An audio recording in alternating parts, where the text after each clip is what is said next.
Have you ever felt confused about how to structure your Android app using the MVVM pattern? You're not alone. Today, we're diving into a common question. Should each activity have one and only one view model? Let's explore this together. I totally get it. The MVVM pattern can be tricky, especially when you're trying to figure out how many view models you really need. Many developers have faced this dilemma, and it can lead to some head-scratching moments.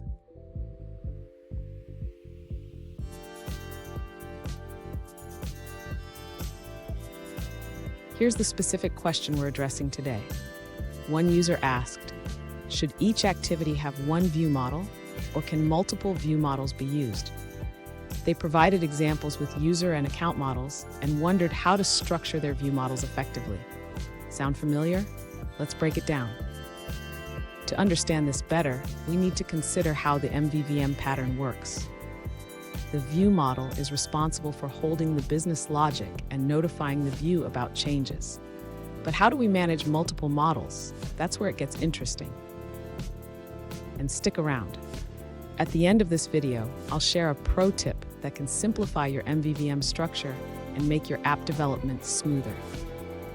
To address the user's question about whether each activity should have one view model, we first need to understand the relationship between activities and view models in the MVVM pattern.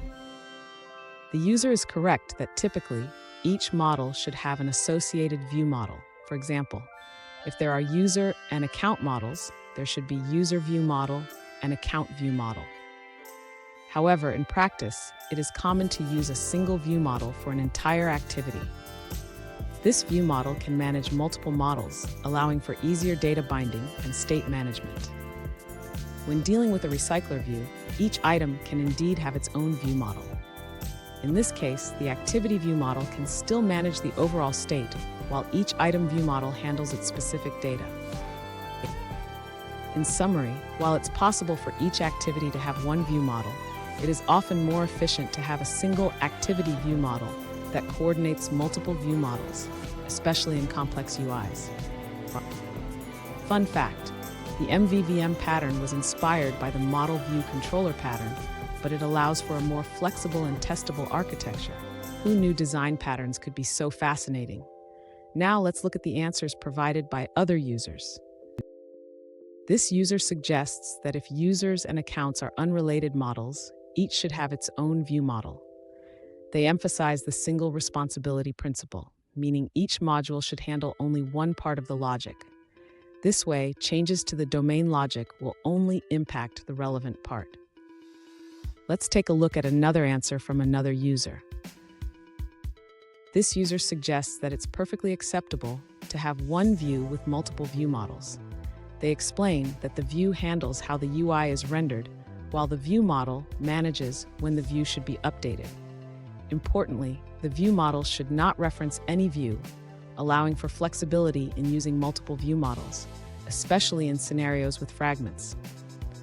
They also mention the concept of a shared view model, which can be accessed by fragments within the same activity. Here's the pro tip I promised. Consider using a combination of view models based on your app's complexity.